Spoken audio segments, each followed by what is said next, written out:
தமிழ் பாதை நேயர்களுக்கு வணக்கம். கடந்த ஒரு மாத காலமாக செய்திகளில் தொடர்ந்து வந்த செங்கோட்டையன் அவர்கள் 50 ஆண்டுகளாக முடிசூடா மன்னராக இருந்த கோபிச்செட்டிப்பாளையம் தொகுதியின் 2026 கள நிலவரத்தை காணலாம். கொடிவேரி அணை, கொடிவேரி நீர்வீழ்ச்சி, வயல்வெளிகள், பாரியூர் கொண்டத்து காளியம்மன் கோயில், பச்சைமலை முருகன் கோவில், கோபி கள்ளிப்பட்டி சாலை என இயற்கை எழில் கொஞ்சும் கோபிச்செட்டிப்பாளையம் திரைப்படத் துறையினரின் இன்றளவும் விருப்ப பூமியாக இருந்து வருகிறது. தடப்பள்ளி, அரக்கன்கோட்டை, கீழ்பவானி பாசன வாய்க்கால், பவானி ஆற்று பாசனம் மூலம் தொகுதியின் பெரும்பாலான விளைநிலங்கள் பாசனம் பெறுகின்றன. நெல், கரும்பு போன்ற பணப்பயிர்கள் விளைவதால் கோபி தொகுதி வளமான தொகுதியாகவே இருந்து வருகிறது. கோபி தொகுதியை பொறுத்தவரை விவசாயம், அதனை சார்ந்த தொழில்களே பிரதான தொழில்களாக உள்ளன. நெல், கரும்பு, வாழை, மஞ்சள், சேனைக்கிழங்கு, பூசணி, பரங்கி உட்பட்ட பல்வேறு பயிர்கள் பயிரப்படுகின்றன. இந்த தொகுதியில் கொங்கு வேளாள கவுண்டர் சமுதாயத்தினர் பெரும்பான்மையாகவும் அரசியலில் ஆதிக்கம் செலுத்தியும் வருகின்றனர். அதற்கு இணையான நிலையில் நாடார், அருந்ததியர், வேட்டுவ கவுண்டர் சமுதாயத்தினர் உள்ளனர்.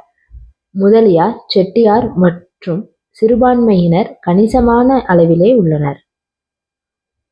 கடந்த 1952ஆம் ஆண்டு முதல் தேர்தலை சந்தித்து வரும் கோபி தொகுதியில் அதிமுக இதுவரை 10 முறை வெற்றி பெற்றுள்ளது. அதில் அதிமுக செங்கோட்டையன் மட்டுமே 8 முறை வெற்றி பெற்றுள்ளார்.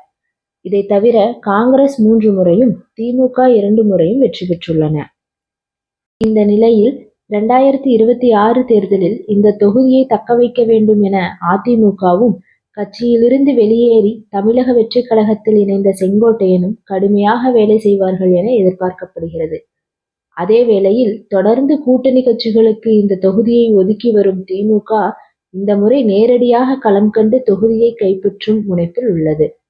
அதேபோல 234 தொகுதிகளிலும் தனித்து களம் காணும் நாம் தமிழர் கட்சி ஏற்கனவே இந்த தொகுதிக்கு வேட்பாளரை அறிவித்து தேர்தல் பணியை தொடங்கியுள்ளது. தமிழக வெற்றிக் கழகம் சார்பில் இத்தொகுதியில் செங்கோட்டையன் அவர்கள் களம் இறங்குவார் என தெரிகிறது. திமுக சார்பில் இத்தொகுதியில் களம் காண கடும் போட்டி நிலவுவதாக தெரிகிறது.